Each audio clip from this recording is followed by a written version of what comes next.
Boa noite, amigos do Fórum Atenas. Hoje é dia 11 de setembro de 2018 e hoje nós estamos aqui para falar sobre transformações nas ciências, desafios epistemológicos. É 11 de setembro de 2018, eu gosto sempre de dar um pequeno contexto, um pequeno cenário do que está acontecendo aqui para a gente no futuro ter, né, uma certa referência. Semana passada, no outro final de semana, tivemos o trágico e triste incêndio no Museu Nacional, uma tragédia anunciada, como nós falamos aqui, e também recentemente tivemos no final de semana anterior um atentado a um dos candidatos da presidência da República. Há alguns anos atrás, muitos anos atrás, no mesmo dia 11 de setembro, também tivemos o atentado lá das Torres Gêmeas. Passado esse cenário... Desculpa, no 11 de setembro assassinaram o Allende. Também, 11 de setembro também foi uma data cheia. Por isso que hoje nós estamos aqui com alguns problemas técnicos absolutamente superados nesse momento. E para conversar com a gente sobre esse novo ciclo que nós estamos principiando hoje, é um ciclo de 2 semanas, transformações nas ciências, desafios epistemológicos. O nosso convidado especial é o professor do programa de pós-graduação do HCTE da UFRJ, Carlos Keller. Keller, obrigado por estar aqui com a gente no Fórum Atenas. Vamos lá. Vamos lá. Então, A palavra é sua. bem, primeiro, vou dizer o seguinte, eu tem 2 formas para todo mundo, mas comigo isso é muito nítido.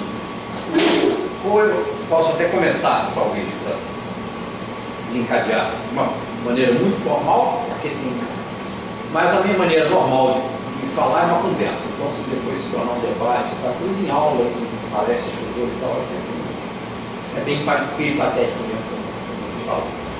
O tema, na verdade, eu conversei com ele, o título diz bem isso, tem a ver com as tradições, vocês vão ver já, porque tem a ver com o que a Paula e talvez outros apresentaram em outros encontros aqui, e que é uma coisa com que eu e outros colegas trabalhamos juntos viemos trabalhando há muito tempo.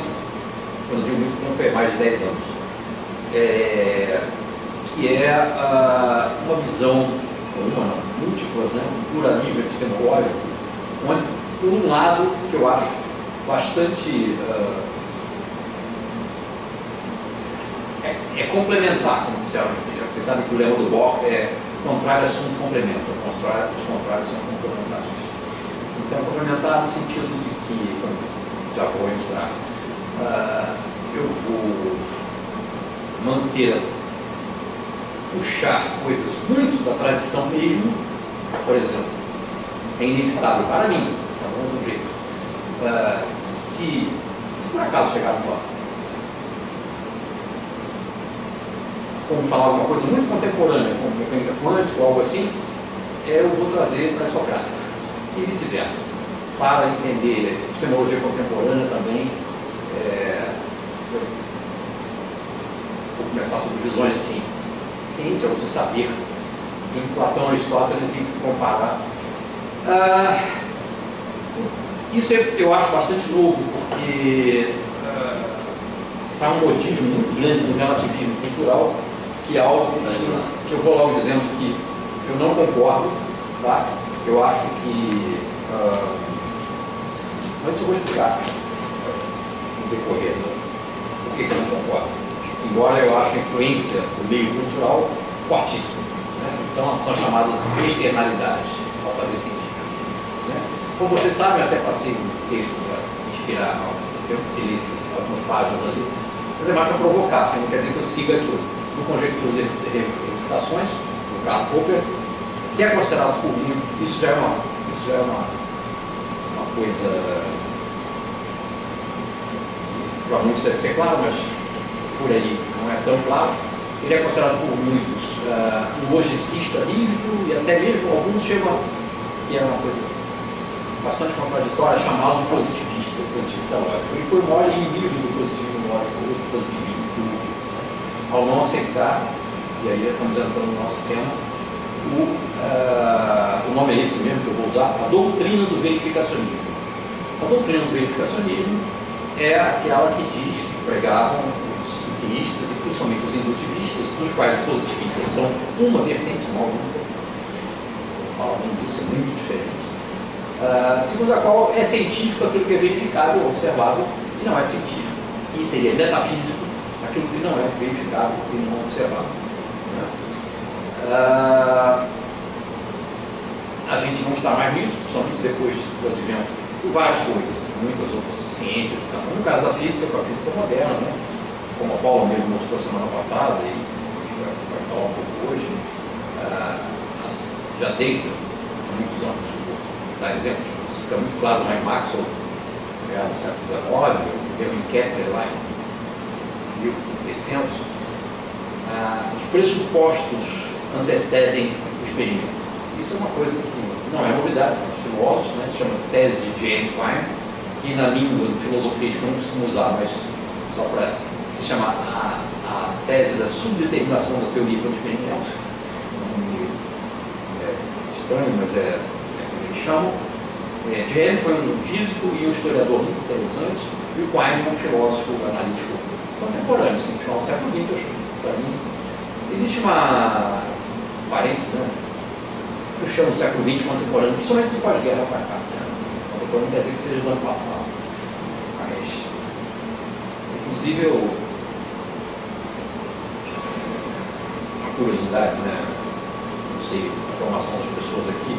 Não é minha área, mas eu gosto demais. Eu li muito sobre paleoantropologia, sobre teoria da evolução e tal. E hoje se usa muito, em vez de AC antes de Cristo, AT, antes da era presente. E a era presente é convencionalmente definida como 1950. O que para 10, 15 mil anos é a mesma coisa que 2000 ou 1900. Mas então, só para reforçar que 1950 é mais ou menos no começo da era atômica, fim da Segunda Guerra, 45. Muito bem. Como eu disse, o que eu tenho, assim, no primeiro momento parece bastante tradicional, é que eu mantenho, como até a Paula também manteve de certa forma, de clara forma, uma coisa que está fora de moda, principalmente após o Thomas Kuhn e os seus seguidores, que é uma separação conceitual. Na prática, as coisas se misturam, tá? Mas entre contexto de justificação e contexto de descoberta. Tá? O pessoal muito culturalista diz que é impossível, diz que o cientista justifica com a própria descoberta dele. Não que isso não aconteça nunca, eu não estou sendo radical, mas eu acho útil, às vezes, a gente, como forma de interpretar as coisas, manter o texto.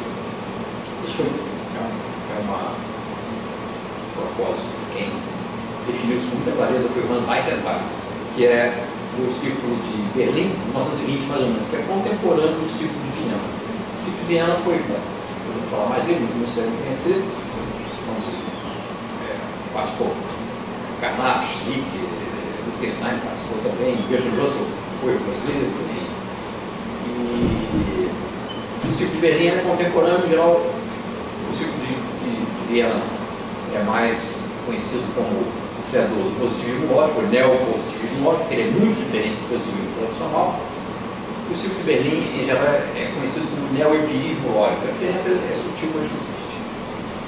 Só para não ficar no suspense, o positivismo nega totalmente qualquer tipo de essencialismo, qualquer tipo de substância última no universo. Ou seja, ele mantém, eu diria que o positivismo, ele leva as últimas consequências, os pressupostos kantianos de a coisa em si nos é eternamente inacessível. Não temos como saber o que as coisas são. Então não vamos dizer o que é, temos que apenas nos ater ao fenômeno, não ao logos. Né? O empirismo pode ser assim, mas pode ir mais longe. Né? E aí já começa uma diferenciação muito interessante, que eu vejo isso na minha experiência de lidar com pessoas de todas as áreas, que é muito rico, eu adoro isso. Para mim faz parte da minha trajetória há décadas. Eu percebi uma coisa interessante, eu não sei se vocês percebem isso sobre o vídeo e tal. Quando eu falo, por exemplo, vou dar um exemplo, não é só isso, não. Se eu falo dois termos, positivismo e mecanicismo, o pessoal da física, química, vê como coisas opostas, que não se misturam. O pessoal de história, sociologia, acha que é a mesma coisa. É muito curioso, certamente eles têm definições diferentes. E então, se isso pode causar alguma estranheza, porque eu posso logo adiantar, eu vou entender um pouco mais nisso, de que o mecanicismo é uma visão de mundo, assim como a visão eletromagnética, assim como o energetismo, assim como a visão evolutiva de mundo. É uma substância de como o mundo funciona, está falando sobre o que é o mundo. O positivismo, ele se nega a dizer o que é, ele apenas se fixa nas aparências. O positivismo é tão contra o que eles chamam, Popper vai mudar isso, tá? Popper vai mudar o sentido da palavra metafísica, do termo metafísica.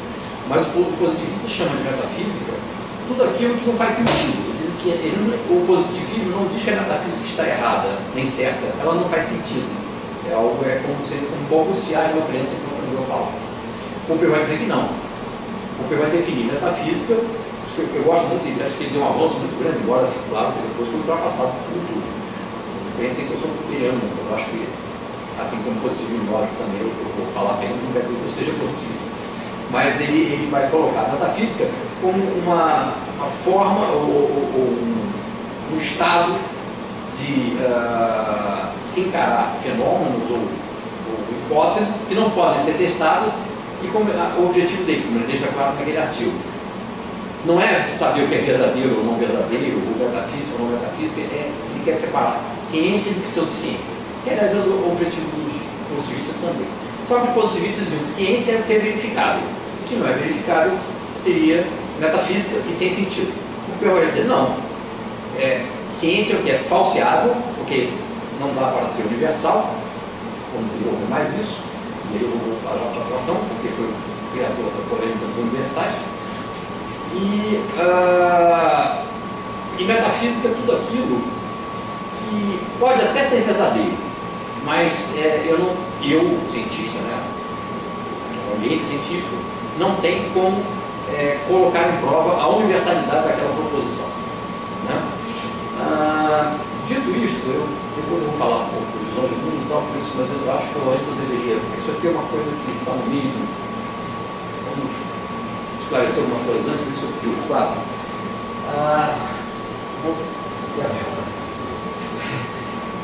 Umas coisas que certamente muitas todo mundo sabe, não está cansado de saber, mas é bom a gente tem muito a ver com essa.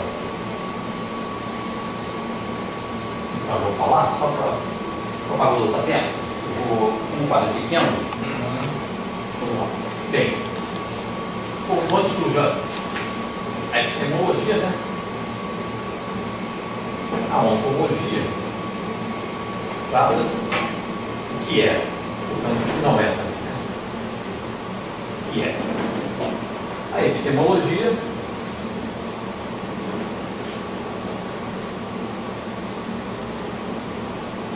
pronto, a gente partindo de coisas imóveis, a gente vai chegando a coisas outras. Como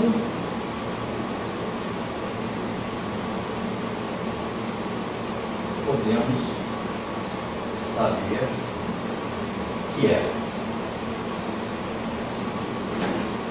ou não, tá, né? Tá isso.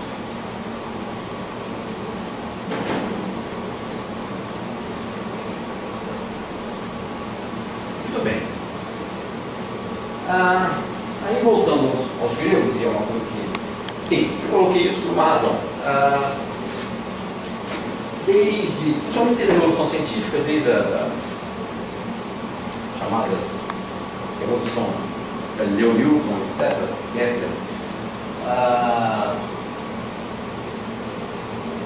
isso não se colocava muito, porque a ideia de que se tinha atingido o logos, que era o ideal grego do saber, né? Logos, né? O logos da natureza, physis, não é física, é natureza, né? Isso era o ideal de Platão. Uma grande discussão na Grécia Antiga, que volta hoje, querendo justificar que essa questão da ontologia e da epistemologia está voltando, eu acho que voltou fortemente. Tem gente de ciência de ponta discutindo isso de novo, que tinha sido abandonado. Os pré-socráticos, naturalmente, só lembrando, né? Sócrates foi, digamos assim, mentor de Platão, e Platão, mentor de Aristóteles. Então, os pré-socráticos são bem anteriores a Platão. E o que começou nessa época, vocês sabem que é muito interessante, muito original, né? Foi uma forma de perguntar ao mundo como é que ele funciona, sem apelar para mitos divinos. Era ainda adivinhações, você não tinha um método estabelecido, mas era uma maneira racional. Né? Tales, quando diz que tudo é água, porque a água ela às vezes está sólida, às vezes vira vapor, que ele chamava de ar, às vezes vira líquido, é claro. Né? Então, da mesma forma, Anaxímenes, depois Anaximandro, sempre troca um com o outro, fala do Apeiron, que é o sem forma, ou tudo é ar. Né? Depois Empédocles vem a teoria dos 4 elementos. Né? E outras, muitas coisas interessantes, Demócrito, a questão do atomismo, isso aí nós podemos falar horas sobre como surgiu o atomismo, a física estoica e a física epicurista, que é pouco conhecido, o estoicismo e o epicurismo são bastante conhecidos dentro da filosofia moral, mas pouco conhecidos enquanto físicas, né? Mas são posteriores, eu diria, aliás, a fase helenística, né, que é a fase alexandrina, que é pós-Aristóteles, é muito rica, e nessa época, que é contemporâneo com o surgimento do cristianismo, você teve, na história do pensamento, movimentos muito novos e muito interessantes que deixaram marcas até hoje, como o epicurismo, o estoicismo, continuou ainda o atomismo, né, o ciclo, o terreno natura, é muito moderno quando a gente vê as coisas da natureza. E o neoplatonismo, uma retomada do platonismo. Isso vai ser muito, eu estou citando por uma razão, eu costumo fazer uma seta do tempo, essa seta ela anda, ou melhor, a gente anda ao longo dela, volta para trás, vai para frente. Essas correntes são muito ricas no Renascimento. Os renascentistas, se fala tanto com razão, boas razões, né, do espírito renascentista, foi uma época de incrível redescoberta, né, do pensamento clássico greco-romano, e o neoplatonismo estava muito presente. Se redescobriu também o atomismo, né? Isso vai ter uma influência enorme, por exemplo, no Galileu. Quem já leu aqui Galileu Herético, onde tem essa questão de que o grande problema do Galileu não era dizer que o mundo era heliocêntrico, e sim a crença do platonismo, segundo a tese dele. Né? E o neoplatonismo vai influenciar demais tanto Galileu quanto o Kepler, né? Então, e vai influenciar muito também os físicos quânticos. Então, só para dizer que eu estou falando de uma antiguidade que está presente no nosso pensar aqui hoje. Os pré-socráticos, essa forma que a gente todos conhecemos de uma forma ou de outra, né?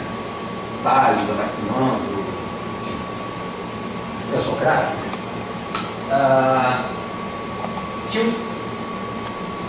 saíram do mundo órfico, que era do mundo dos deuses, e passaram por uma tentativa de perguntas lógico-racionais. Essa é a grande mudança de colocação, né, no mundo helênico. Isso vai criar um problema, que já começa isso aqui. Eles afirmavam, tudo é água, ou tudo é água, tudo é não sei o quê. Né? O pessoal já na época, Sócrates, né, que foi um destruidor de crenças, de Platão e tal, como você sabe que é? Como podemos saber? Né? E o Aristóteles, posteriormente, ele vai dar um nome interessante, esses nomes não são à toa. O Aristóteles ele usava, dizia que os antigos pensadores, os antigos que a gente chama de Socráticos, eram todos fisiologoi. Aqui vem a palavra fisiologia. Eles usavam o logos, a razão pura, para entender a física, a natureza. Né? Porém, os gregos tinham 3 palavras que vão ser muito importantes aqui para nós, que vocês conhecem certamente, mas que voltam para o termo conhecimento. Eles usavam doxa, né? Ortodoxo, heterodoxo, usavam tecne, técnica, a melhor definição que eu conheço é um anglicismo, know-how, como saber fazer, né? E episteme. Ao contrário do que muitas vezes a gente pensa, a ciência de hoje, inclusive os mais racionalistas, como Popper, não acreditam mais na possibilidade de se fazer uma episteme. Episteme, como eles queriam. O que é episteme? É um conhecimento verdadeiro, eterno, absoluto e universal. Então, ciência, para os gregos, tinha que atingir a episteme. Porque doxa era uma mera opinião. Era um caminho para chegar à episteme. Você podia ter várias hipóteses, que a gente chama de hipóteses hoje, várias opiniões, e depois chegar assim à episteme. Tem que ler, isso eu estou agora repetindo um pouco, bastante, Platão na analítica posterior. A analítica primeira trata da lógica dedutiva, a analítica posterior trata da lógica indutiva, que é o grande problema das ciências observacionais, das ciências naturais. Né? Então, o Aristóteles achava que tinha resolvido esse problema. O Platão, antes dele, percebeu que a única certeza, né, na opinião dele, a única certeza que nós podíamos ter era sobre os entes matemáticos, a geometria principalmente. Né? E na época, isso permanece até final do século XVIII e XIX. O iluminismo vai muito nessa onda em que se junta uma certeza matemática com uma afirmação sobre o mundo fenomênico, sobre o mundo empírico. Né? Isso, para muita gente ainda se confunde isso, aliás, daí vem, dessa época do século XVIII, do iluminismo, né? Eu estou dando um curso do iluminismo agora, que vem muito essa questão do iluminismo. Tem vários iluminismos, mas tem o iluminismo racionalista, tem o iluminismo romântico, isso é uma longa discussão, o que faz parte ou não do iluminismo, mas a ideia, então, de que pela razão se pode chegar à certeza de tudo. Então, após Newton, se chegou à ideia de que tinha se chegado à episteme, tinha se capturado a episteme. Né? Isso deu um ânimo enorme à ciência, isso foi útil, embora hoje a gente não acredite mais nisso, mas foi muito útil. Tem até uma piadinha, mas e pior que a piada, o negócio ficou, a piada do Filgueiro, mas ficou no... Não, pena que deixou de ser piada, até os institutos, que é a questão das ciências exatas, né? Então o Filgueiro fala, as ciências exatas são três: física, química e matemática, sendo que a física e a química não são exatas e a matemática não é ciência. Então essas são as três exatas. Então, mas quando se confundia a lógica pura com o conhecimento empírico, fazia sentido. Há muito tempo isso não faz mais sentido. Hoje, popularmente, eu vejo que muita gente, até mesmo dentro da ciência, mas mais dentro do povo em geral, muitos acham que é questão de opinião, que a ciência é toda maior modismo. A grande maioria confunde com tem que ler, como sabe, por que tal país tem muita ciência? Porque eles sabem fazer celular, sabe? Então tem ciência. Né? E alguns poucos, quem acredita também que tem, mas como o Popper fala uma frase que o Platão falou lá em 300 e tantos anos de Cristo, eles talvez não possamos chegar a episteme, tenhamos que nos, no Timeu ele fala, tenhamos que nos contentar com a doxa. É incrível Platão dizer isso, porque Platão é o ápice do logicismo, no entanto ele diz isso. Ele, quando ele fala do arquiteto, como é que se chama? Demiurgo, que criou, né, que a partir do caos usou logos para dar ordem ao mundo, criar esse mundo que nós conhecemos, que é um ordenado, e ele conta como é que teria sido a criação do mundo. Ele diz, lá no final do livro ele chega e diz, bem, mas isso tudo é um mito, talvez seja apenas doxa, eu não posso afirmar.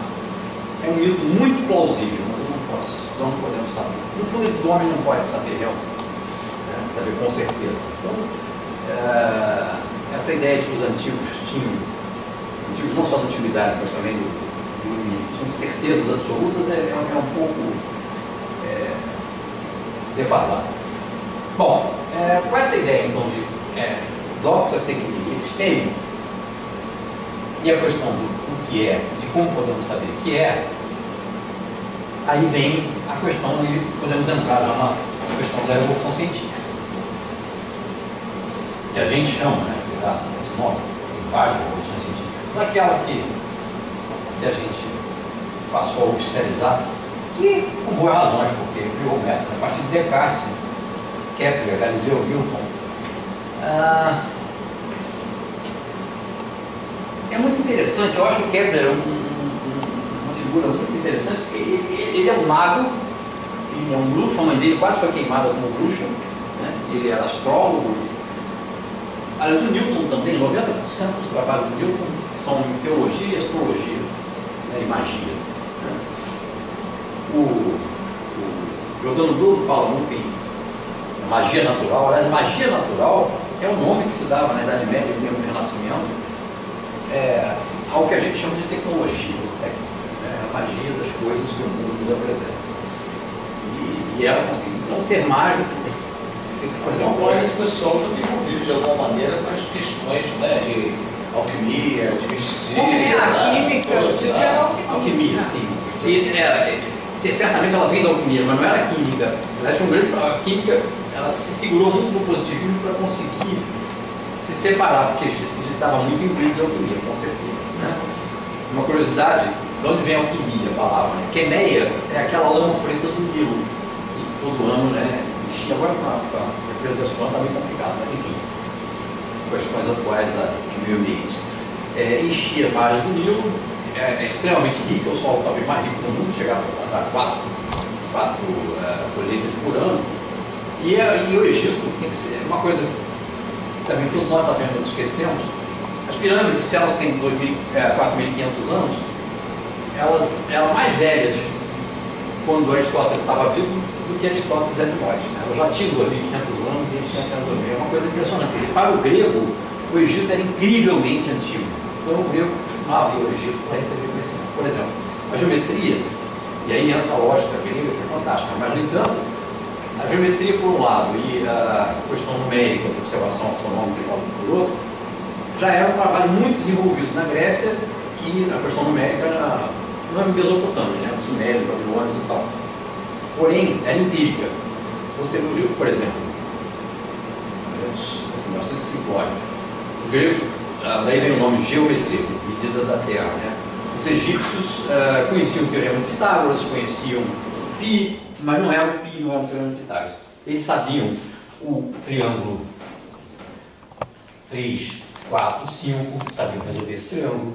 Eles sabiam a relação entre o raio e a circunferência, que eles sabiam que era mais ou menos 3 ou 3,1 ou alguma coisa por aí. Né? Agora, o número irracional que foi descoberto pelos pitagóricos, né, que π não dá para escrever com número nenhum, é uma saída bonita, isso é a grande diferença dos gregos. Eles definem a razão, eles trabalham a razão de forma abstrata mesmo, como nós até hoje. Né? A descoberta dos irracionais foi uma coisa, podemos falar disso outra hora, uma longa história, mas foi tão chocante que a escola pitagórica, muitos sabem da história, conta a história, que era condenada à morte qualquer discípulo que contasse que existiam números irracionais, que não podem ser escritos de forma numérica, de forma como uma fração absoluta. Então a descoberta dos irracionais é um exemplo, é impressionante a capacidade de abstração dos gregos. Não estou diminuindo, estou só dizendo que tudo, assim como Kepler, assim como Einstein, assim como Bohr, ou qualquer um que vocês queiram, ele tem um pé no mundo e outro no outro. Tá? Os gregos, sem terem estudado durante séculos o que a herança babilônia, suméria, a herança egípcia e outras também que vieram da Índia, zero, né, da Índia, embora não tivesse, mas através da Pérsia e tal, não teriam sido os gregos. Então sempre eu acho que, por isso eu sou bastante anticuniano, não acredito em rupturas revolucionárias, eu acredito em evolução. Eu sempre falo, quando falo em revolução científica, eu não uso, é um termo normal, mas revolução se opõe à evolução.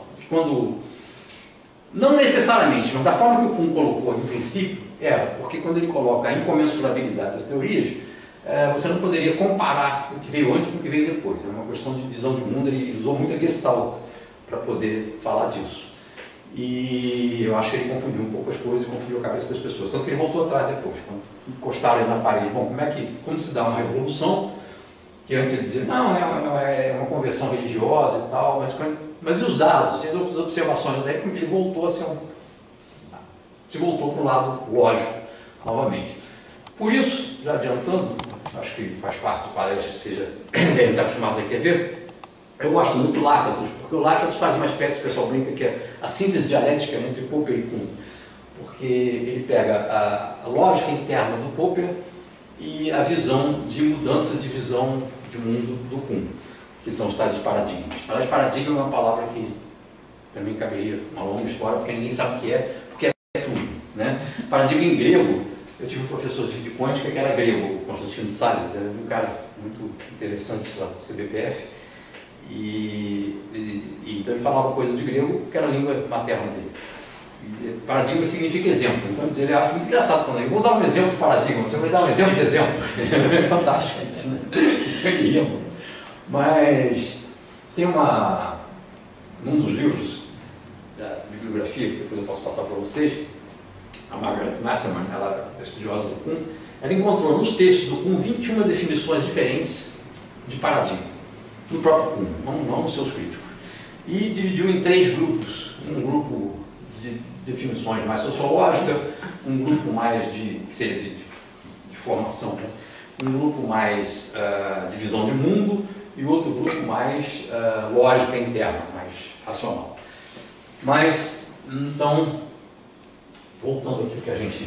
Kelly, aproveitando o seu respiro, diria que a gente tem uns 15 minutos para encerrar essa primeira parte. Eu sou bem pro ainda. Não, mas aí está falando a meia hora, estou com o meu relógio aqui. Não, foi bom porque eu tenho que isso é o primeiro intervalo, a gente vai, né? Eu acho que vamos fazer as perguntas, então eu acho que é melhor assim. Vamos lá.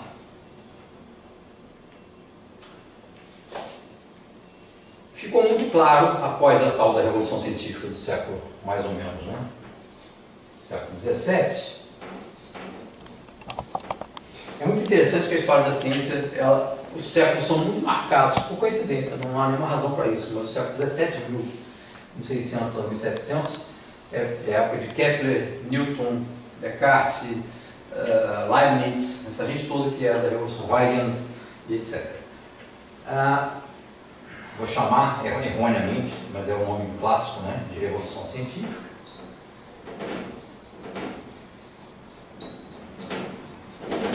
O 18, que é o iluminismo, com razão também, podemos depois, não vou falar agora muito sobre isso, mas a história é longa, mas e começa exatamente por ser em cerca de iluminismo.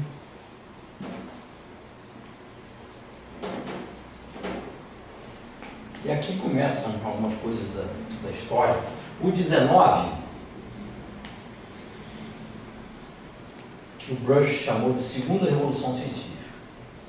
Vou ter que justificar isso, mas a história é um pouco longa, mas só para adiantar. E o 20 e 21, aqui não vou fazer nenhuma diferença, porque, por enquanto, né? Deixa para os historiadores daqui a 50 anos. É o que a gente chama de física moderna, etc. O nome também, vocês também estão acostumados com isso, é muito curioso porque, e outras coisas mais, etc. Quando eu digo etc é porque não dá para falar tudo ao mesmo tempo, mas claro que biologia molecular, teoria de evolução totalmente estabelecida, psicanálise, etc.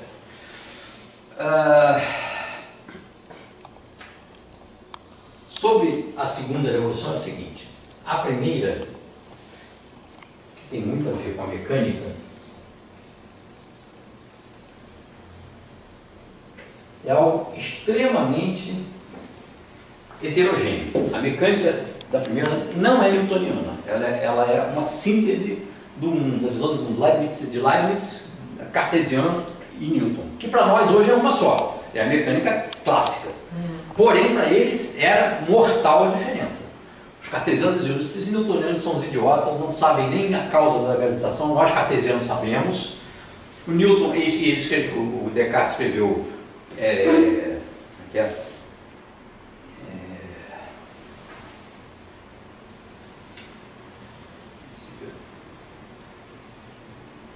Princípio e Filosofia Naturais, Princípios da Filosofia Natural. E o Newton escreveu Princípio, Matemática e Filosofia Naturais. Não é por acaso. Ele falou: eu vou nesse livro explicar tudo aquilo que o Descartes tentou explicar e não explicou coisa alguma. Então era nesse nível E o Leibniz com a ideia de conservação e harmonia pré-estabelecida, harmonia universal. O Newton não acreditava em harmonia e não acreditava em conservação. Isso é muito interessante. Toda a física moderna, como ela mesmo falou na última aula, é muito baseada em simetria, conservação e tal. Newton não acreditava em nada disso. Newton era mágico, ele dizia: o mundo só se sustenta porque a força, a distância, é um exemplo da intervenção divina permanente. É uma criação, é um milagre de Deus. A criação não se deu lá, em um determinado momento, ela está se dando a cada segundo. Se Deus não intervier, o mundo se desmorona. E o Leibniz responde de forma muito interessante ao Clarke, né, que é o porta-voz do Newton, diz: vocês newtonianos são muito engraçados. Vocês acham que se Deus por acaso esquecer de dar corda no mundo, o mundo vai se desabar de uma hora para outra. Ou seja, de certa forma, o Descartes também, como Leibniz, diferente, mas também acreditava que havia umas leis universais iniciais e que depois tudo se... Newton não. Newton achava que Deus tinha que intervir com um milagre permanente, né?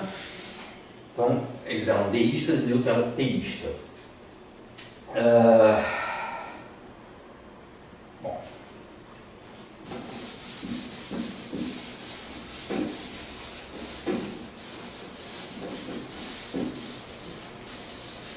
Gostamos mais disso tudo, é que nós vemos que o PowerPoint, depois daquela tormenta toda, ele não será mesmo utilizado. Eu vou passar agora o PowerPoint, eu vou dar um pulo. Só para isso, só para dizer. Não, tem muitos caminhos aqui que na verdade eu estou meio que tentando concentrar cursos de semestres em menos de uma hora, né? O problema dos universais.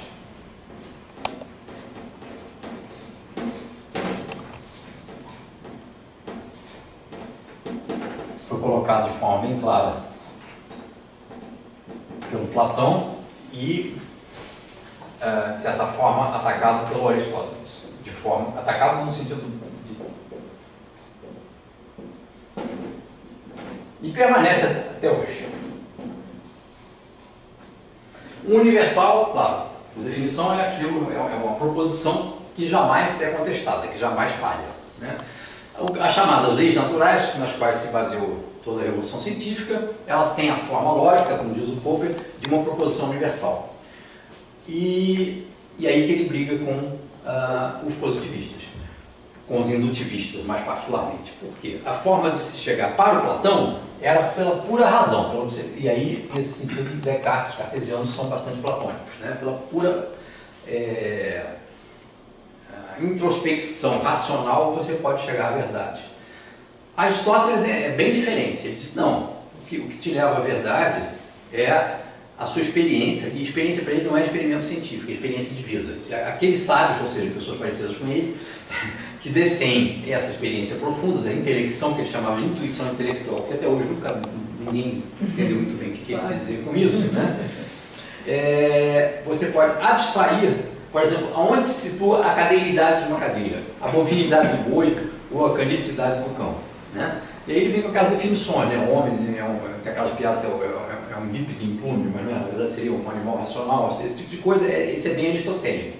Porque ele dizia: uma vez que eu, Aristóteles, ou um pensador, né, como tão bem formado quanto eu, Aristóteles, capte a essência de uma coisa, ele vem a conceito aristotélico de substância essencial.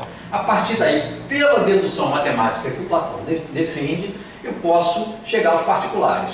E com isso eu tenho uma ciência irrefutável, né? E essa é a forma da indução dele. Na época, Newton, Descartes e Leibniz, como eu disse, eram bem diferentes. Leibniz e Descartes eram racionalistas e Newton era empirista, principalmente, embora misturasse as coisas. Kepler e Galileu são misturas maravilhosas, não vou falar muito agora, ela falou um pouco, porque eles misturam as duas coisas, mas não dá tempo, eu posso falar, mas eu acho um exemplo maravilhoso de como é que eu acho que a ciência funciona até hoje, inclusive dentro da magia mesmo. Mas a questão da indução, então o indutivismo ficou uma espécie de uma... Não no iluminismo, onde, pelo menos não no iluminismo racionalista, né? Onde a razão continuou a prevalecer. Mas entre os naturalistas, né, e na ciência do século XVIII para XIX, Whewell, por exemplo, que foi um cientista, aliás, é importante, foi o cara que cunhou a palavra cientista por volta de 1830. Quando a gente fala que Newton foi um cientista, não é errado, mas é uma chamar o anacronismo. Anacronismo, obrigado. É um anacronismo, né? Porque isso só existe a partir de meados, primeira metade do século XIX. Então, e ele escreve no Whewell uma história das ciências indutivas e filosofia das ciências indutivas, porque para ele só era ciência, aquilo que era obtido por indução, por observação e experimentação. É mais ou menos o que a gente aprende na escola, né? Pelo menos o primeiro contato com ciência. E nisso a matemática fica de fora, que é uma linguagem, a gente pode daqui a pouco discutir por que matemática não seria. Aliás, gosto do ponto de vista lógico, assim diz. Existem dois tipos de ciências, existem ciências naturais e ciências lógico-formais. São várias. Seria um jogo, um cálculo, né? Um jogo de xadrez. Você tem umas regrinhas ali que você tem que seguir. Se você pode não seguir fisicamente, você pode fazer um cavalo sair daqui e ir lá para outra ponta, mas já não é mais xadrez. Então, essas regras, no mesmo jogo de futebol, qualquer jogo, então, esse conjunto de regras é o que forma a lógica para o positivismo lógico. Por isso que ele tem esse nome, positivismo lógico. Ele diz que as ciências ou são indutivas, obtidas a partir da observação, ou são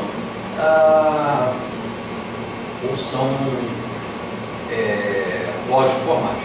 Né?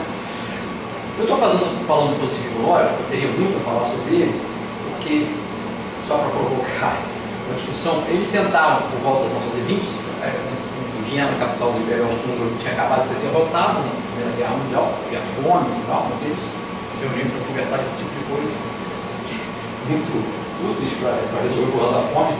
Quer entender o que seria marxismo, psicanálise, mecânica quântica e relatividade. Resolveram atacar só essas quatro probleminhas. E trouxeram contribuições muito interessantes. Só como uma observação, tem 3 fases do positivismo, muito diferentes entre si. Eu posso falar, se vocês quiserem, mas não agora, porque vai tomar um tempo que eu quero terminar mostrando a diferença interessante.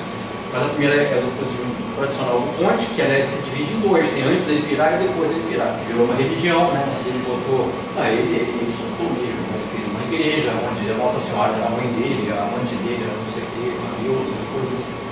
Ele tem até a igreja positivista na Glória. Né? Tem igreja positivista na Glória? Tem, a gente visitava sempre com Filgueiras. Não, deveria conhecer.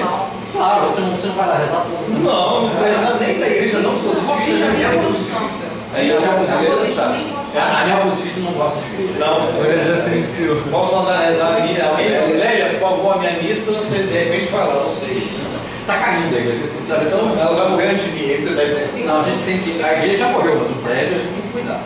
É um prédio histórico interessante. Mas a gente vai lá, inclusive eles têm um monte de livros que eles doam lá, é muito interessante, pessoal. O atual presidente da Sociedade Positivista Brasileira se chama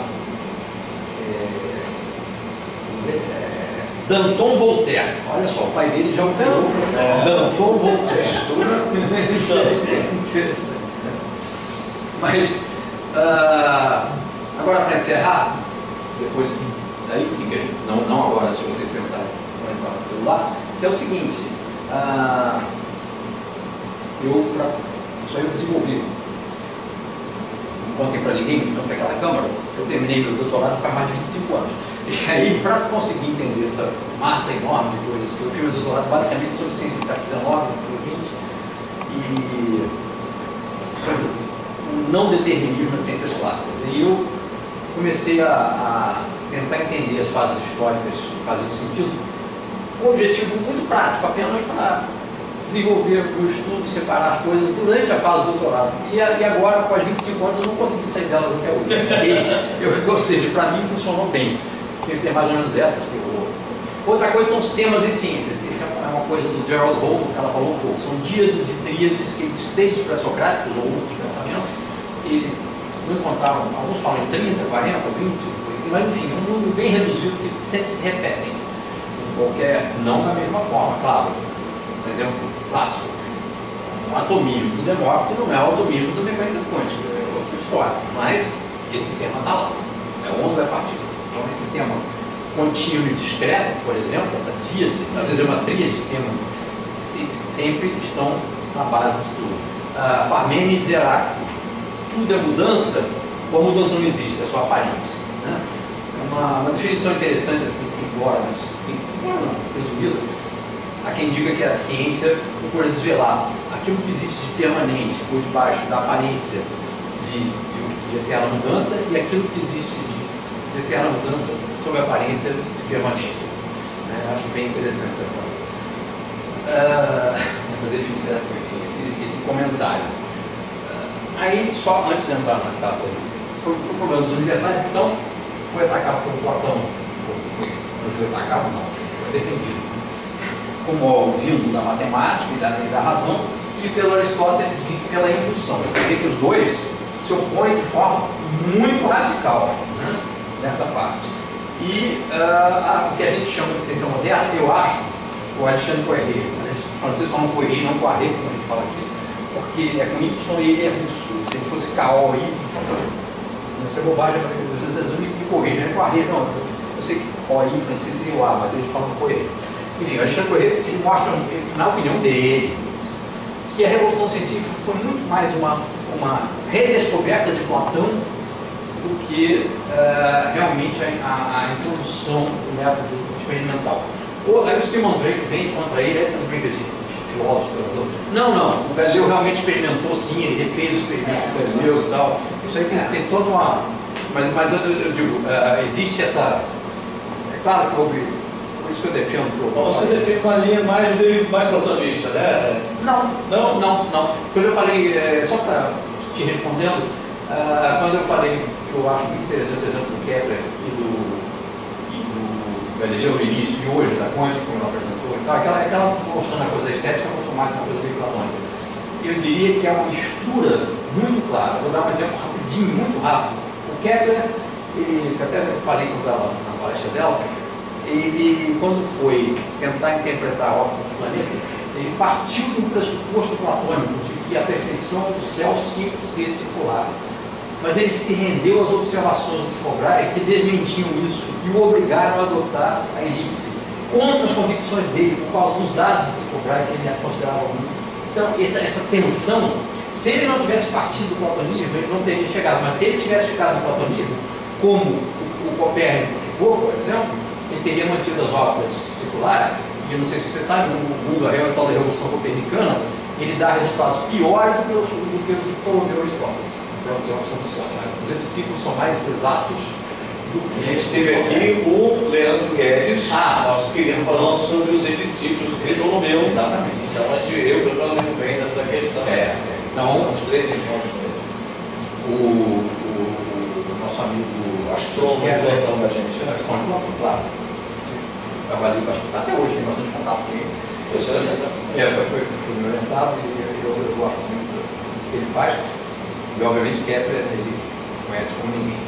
Mas então você falou isso, porque a impressão é essa sim, porque eu acho que Platão no sentido dessa pré-organização racional que o Popper defende, ficou um pouco esquecido com essa ênfase que se dá muito de que a ciência toda é experimental. Ela mas ainda mais na ciência moderna, como ela trouxe aqui muito, a ciência contemporânea, uma visão de mundo, e entra lá visões de mundo anterior é fundamental para que se escolha as experiências e o que observa. Tá? Então eu acho que é uma mistura das duas coisas. Realmente, por exemplo, aí um pouco interessante. Se monta toda uma teoria, e hoje a ciência contemporânea está muito assim, e tal. Você monta toda uma teoria, por isso a teoria das cordas ainda não é uma ciência estabelecida. Eu estava pensando nisso. Por isso ela não é. Primeiro se imagina. Se imagina, depois se prova. Porém, pode ser que já muitas coisas, a gente esquece, a história da ciência é muito boa para isso, né? E muitas dessas coisas jamais se tornaram ciência porque não foram avante. Eu tenho inúmeros exemplos, para ficar dias falando coisas desse tipo.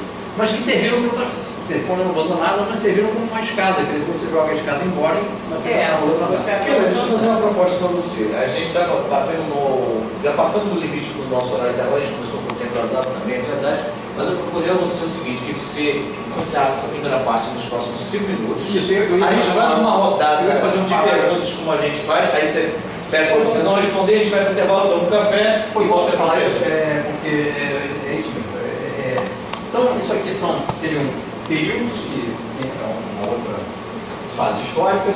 Os temas eu vou falar, mas só para encerrar, é menor até do que um parágrafo, é uma coisa muito rápida, que é o seguinte, desculpa o quadro, eu gosto dessa tecnologia. O quadro é falha nossa também. O quadro não falha.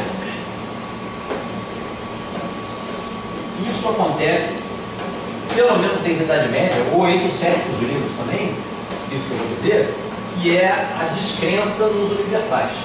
Tá? Então, relembrando, os universais de Platão eram racionais, para Aristóteles eram indutivos, ou tem um terceiro tipo, como por exemplo os nominalistas, ou os céticos, como cientistas empíricos e tal,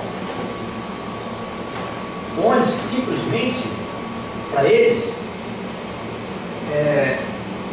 universais, babau, isso aqui não existe. É o quê? A outra negação dos universais. Isso aqui como fazer? Ah, tá. É zero. Não tem universal. Tá? Não tem universal. Então, muito tempo depois, onde eu quero chegar é o seguinte: daí surgem vários tipos de materialismo, vamos chamar de materialismo essencialista.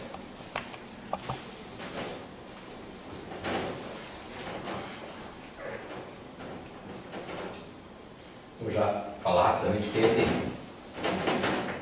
E aqui, dos nominalistas, tem vários tipos e tal, que vai dar em vários tipos de positivismos.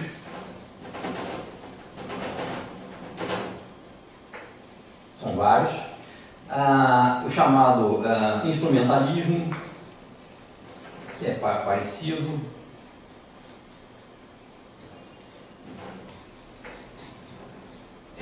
O chamado operacionalismo também, que é o...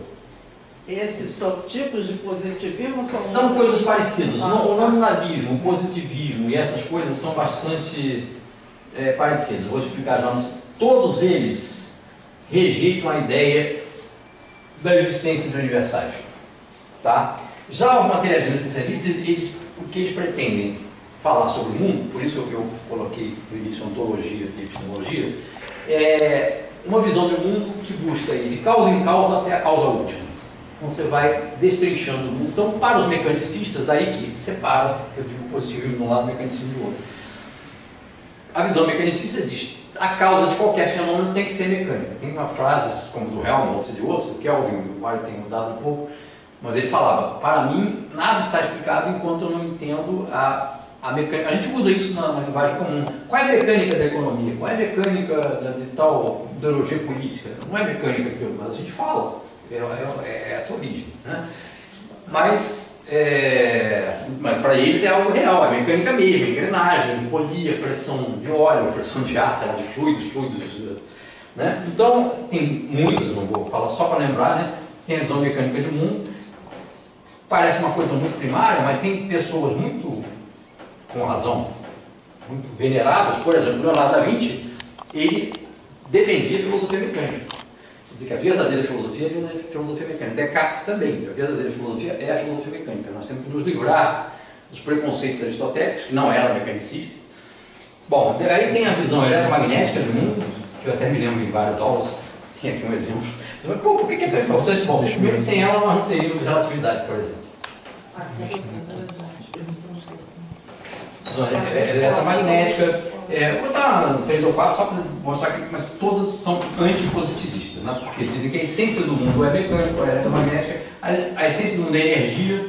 Isso foi influenciar, por exemplo, muito William Reich, Russell Reich, o energetismo.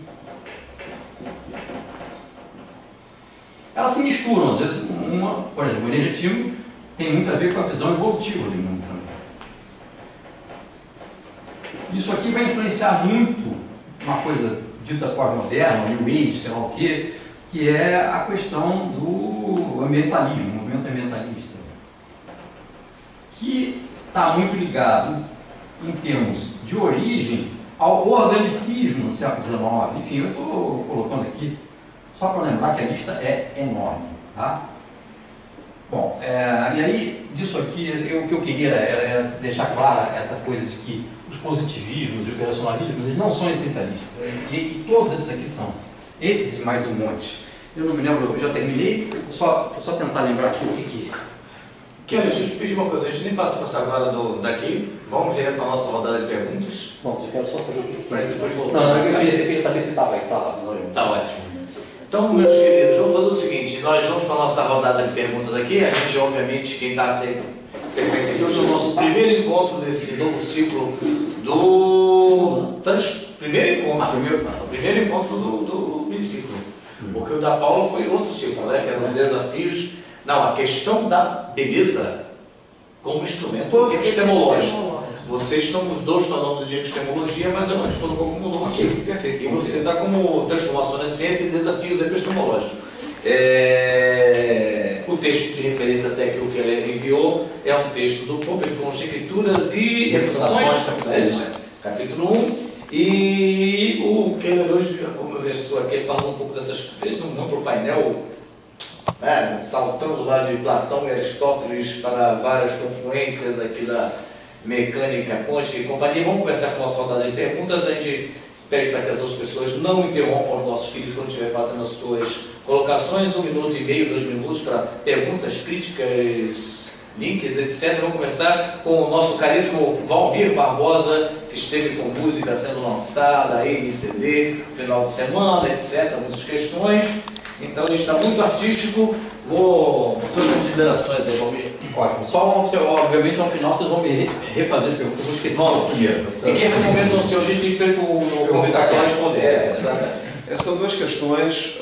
Primeiro, com base no texto que foi enviado, parece que você já foi só uma referência, mas você não quer considerar ele, não? É isso? Não, eu quero considerar, porque eu acho que o que eu disse não é para falar. Não é para falar, você pode fazer as perguntas que você quiser, inclusive do texto também, porque aí já serve de provocação para você falar no... Claro, no texto tem um trecho que diz que o critério que define o status científico de uma teoria científica, né, é a sua capacidade de ser refutada. Né? Aí lá no texto diz que a astrologia não passou no teste. E porque quando a gente fala isso, a Lélia está aqui. A astrologia não passou no teste. Mas ela continua sendo pop, né? Os admiradores do texto costumam realizar operações de salvamento dessas pseudociências, né? A que você atribui essa quase religião para manter a coisa que não se sustenta?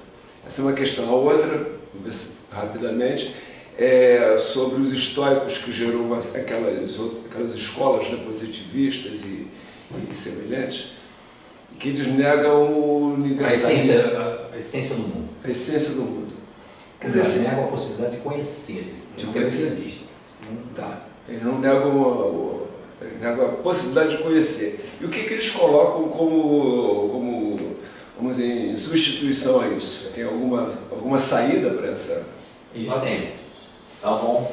Vamos passar para o nosso querido Matheus, está ali ao lado. Matheus, eu acertei. Dessa vez eu acertei. Thiago. Tá legal. Nessa questão, acho que até interessante isso que o Valmir colocou. No texto, né, enfim, a visão do Popper, né, do critério de refutação para a cientificidade, né, eu não sei, porque... Bem, tem várias críticas, né? Várias outras pessoas propuseram outras coisas e tal, mas ao mesmo tempo eu fico pensando se existe alguma forma de você incorporar esse critério dele, porque é um bom critério, mas de talvez um modo menos rígido, né? Porque ele acaba excluindo muita coisa que acho que quase todo mundo concordaria que é ciência de alguma forma, né? E acho que mais especificamente... eu fiquei curioso, né? Não sei se a gente vai conseguir ter tempo para entrar mais a fundo nisso, né? Que você falou que a questão que você tem trabalhado mais agora, né? De pensar um pluralismo na ciência, as visões complementares, né? Eu estava pensando como que seria exatamente isso. E... não sei o que eu vou falar. Uma questão uma coisa que eu sempre fico com curiosidade também, que eu acho interessante esses grandes nomes da revolução científica, né, que a gente põe muitas vezes o Newton, ou até o Bacon, né, para representar ali o empirismo na Inglaterra. E aí tem o Descartes, né, que é francês, e tem o Kepler, né, na Alemanha. E o que eu acho muito curioso disso é que eu acho que parece que todos esses filósofos marcam muito também uma coisa que vira um certo estilo de cada um desses países, né? O Kepler está fazendo um trabalho muito idealista, o Descartes tem todas aquelas questões existenciais já nos próprios questionamentos dele, que depois vira até piada, né, da filosofia francesa, como que está sempre fazendo esse tipo de questionamento existencial, e o empirismo que começa a reinar na Inglaterra e tal. Então não sei se isso faz algum sentido e tal, mas é uma coisa que eu pensei. Ok, obrigado, Matheus Thiago. Vamos para a Eleonora, você faz a sequência completa. Infelizmente eu não tive tempo de ler o texto. E você realmente deu assim uma visão muito generalista de tudo, porque a matéria é muito extensa, tá? Então, nesse primeiro momento, não sei do nosso café, eu não gostaria de fazer nenhuma pergunta, porque inclusive aqui já tem uma série de coisas que dariam para ser respondidas aí na segunda fase. Lélia Maria. Bom, eu estava vendo ali, enquanto você falou dos essencialistas, e foi colocando todo eletromagnetismo, energia, até ambientalismo, e eu fiquei pensando onde se classifica, porque agora parece que estão ressuscitando o cara, o Nikola Tesla, que está sendo aquela história da energia livre para ser adotada hoje em dia, como, né, os ambientalistas estão ressuscitando essa história. Eu queria saber se você classifica ele em alguma coisa aí. Queria que você falasse sobre os tipos de positivismo e de iluminismo, porque a gente às vezes classifica tudo num pacote só e acha que é aquilo e às vezes a gente não percebe essas diferenças. Então eu sei que é extenso, mas assim, só resumidamente o que cada um. Não sei isso por enquanto, porque senão é muito. Lélia nem fez a defesa da astrologia. Não, porque eu não sou mais assim, não defendo mais. Foi uma declaração. Bruna, você? Não tenho pergunta formulada. Não tem nenhuma pergunta, alguma questão? Se você para mim? Não. Lucas Soares? Também não. Tá vendo? Vou esperar a segunda parte para me inspirar. Ali valeu. Mas deixa eu pensar aqui. Assim, tem coisa dessa, né? Eu sabia que a coisa tem bastante coisa, mas para não ficar exatamente no ponto aqui, até que é da própria virada do século XX, de mecânica quântica, ele traz uma série de desdobramentos para questões filosóficas também. Eu queria que você, como a gente pegou o texto do Popper como referência, que você colocasse, na tua opinião, até pegando um pouco do Matheus, quais seriam hoje, né, os parâmetros de validação do que é, se é ciência? Como é que ele pode demarcar isso? Se você teria uma posição mais do Lakatos, ou enfim, ou de alguma outra coisa, ou uma junção, e também de que, alguma maneira, que essa demarcação, se ela seria passível de, portanto, incluir, por exemplo, antropologia, psicanálise, ou se você, dando ressonância ao Popper, diria, por exemplo, que psicanálise é uma pseudociência. Acho que você já me respondeu, só a própria pergunta. Vamos passar para o lado quer que eu sei se vai ter pergunta, mas vamos perguntar o seguinte, Paulo, nós já convivemos tanto como quer, então tem todas as perguntas talvez respondidas, mas assim mesmo como nós somos empiristas, racionalistas e ao mesmo tempo uma junção diferenciada de uma construção pós-moderna sobre isso, Paulo, você tem alguma questão? Eu tenho. Então, mande ver. Eu tenho. Será que essa coisa da episteme, da busca dos universais, na física, hoje em dia ainda, essa tentativa de unificar a quântica, a clássica e a relatividade, ainda não é um último bastião da resistência da busca da episteme, do universal? Será que tem essa ligação? Os temas do Holton, um dos temas fundamentais. Você não responde. Você não responde agora? Atenção para os nossos comerciais. Ótimo, então voltemos para cá. Semana passada a gente inclusive teve não só a Paula, como teve um bolo maravilhoso da Nils Koskes. Da Nils Koskes. Nils Koskes, que é recomendo. Tem página no Facebook, não tem? Tem página no Facebook. Então, meus amigos, aqui nós estamos terminando a primeira parte do nosso primeiro encontro do miniciclo. Como quem acompanha o canal da gente aqui sabe, essa primeira parte do encontro, que é a parte que o convidado expõe, que fica, né, exposta e divulgada. A segunda parte com as respostas e o debate é interno. Mas se você quiser mais informações, venha participar aqui com a gente. Esse, então, fórumatenas@gmail.com ou no nosso site www.fórumatenas.com.br. Esse foi então a primeira parte do nosso encontro de hoje, as transformações na ciência e os desafios epistemológicos. O nosso convidado especial foi o professor do programa de pós-graduação HCTE da UFRJ, Carlos Keller. Keller, obrigado por estar aqui com a gente.